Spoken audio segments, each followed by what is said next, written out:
Hmm.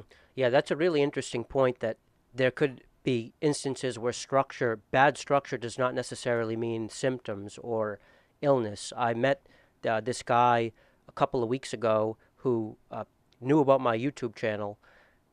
Just met him in public and he knew me, which is one of the first times that that happened. But he was like, "Yeah, what do you think about me?" And I was like, "Do I think you need expansion?" Well, before I comment on that, why don't you put SnoreLab on your phone and record yourself sleeping for a few nights and see if you have any sleeping troubles. It's a quick way of figuring out if you snore, because if you don't snore, if you don't have any sleeping troubles, I'm probably not going to recommend you do anything because I think you look pretty good.